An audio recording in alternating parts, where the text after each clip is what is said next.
Hey guys, Jonathan here. This video is going to be about the CM Punk and Colt Cabana podcast. Basically, in the podcast, he talks about his life in the WWE, why he left, and I'm glad that he left, and I'll go through the reasons why. At the beginning of the podcast, he talks about how he is treated way unfairly. Things like, he'd bring up an idea to Triple H. Triple H would say, all right, I'll consider it. And then, a couple weeks later, John Cena, Randy Orton, somebody with a big name would come up to Triple H and they'd give him the exact same idea. And Triple H would do it. And boom, there goes the idea. I'll give you an example. The Shield. That was CM Punk's idea. He didn't suggest Dean Ambrose, but he did suggest Seth Rollins, Roman Reigns, and another guy. He did that.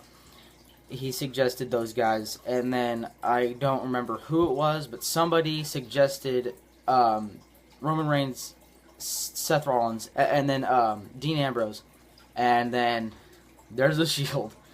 Another reason why he left was because of his health. And this is one of the big reasons why I'm glad he left and why I'm glad he's going on to the UFC. He had this thing with his elbow. I always wondered why he had an elbow pad and then tape around the elbow pad.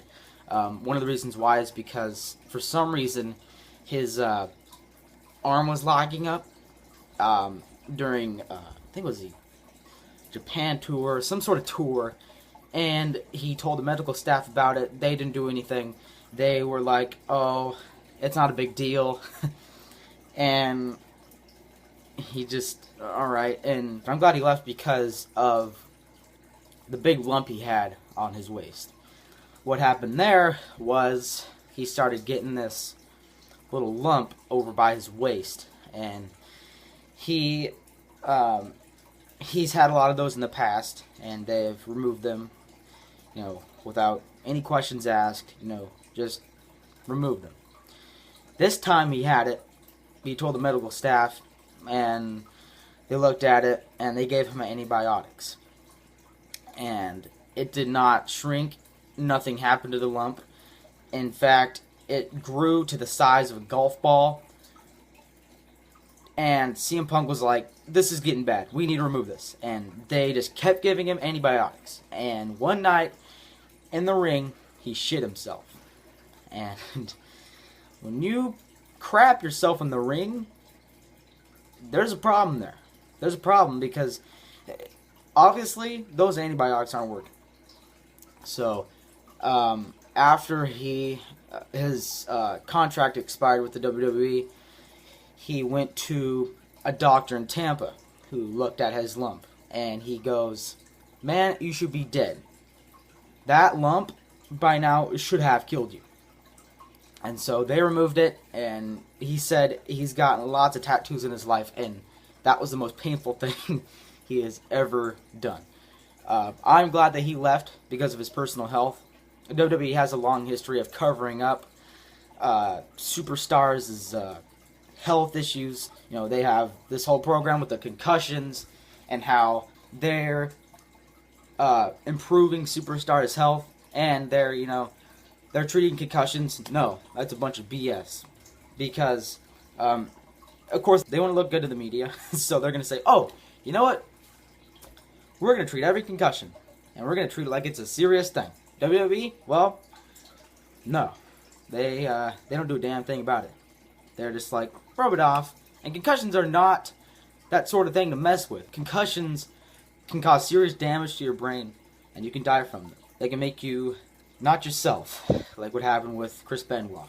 They thought he was on steroids, and that's what caused him to kill himself and his family. No, that's not what happened. It was his repeated blows to the head that were untreated. And he was not like that at all. If you talk to Chris Jericho, if you listen to the interviews with Chris Jericho and Ed and John Cena, they all say that he was the greatest guy ever. And Chavo did a podcast with Chris Jericho, and they both agreed that he was one of the greatest guys ever. And what happened was he took all these blows to the head, and he had multiple concussions, which caused him to lose his mind and kill his family. So I can't believe WWE isn't doing stuff about this. Are you freaking kidding me? All you're gonna do is just cover it up like it's nothing. Like, you are costing somebody his life. If you are not treating the concussions, if you're not treating the injuries, you're costing somebody their life. And that's why I'm glad CM Punk left. I'm glad he's going to the UFC, and he's going to kick some ass, and he's going to tell WWE, screw off. Mr. McMahon, as he left, he tried kissing CM Punk's ass the whole way. He kept trying to call him, trying to get him re-signed. CM Punk's like, nope, I'm done. I've had enough with this company. And so he left. And I'm glad he left. That leaves an impression on the WWE. I'm glad he left, and I'm glad that he decided to leave and decided to better his life. Alright, guys, that was my video. See you later.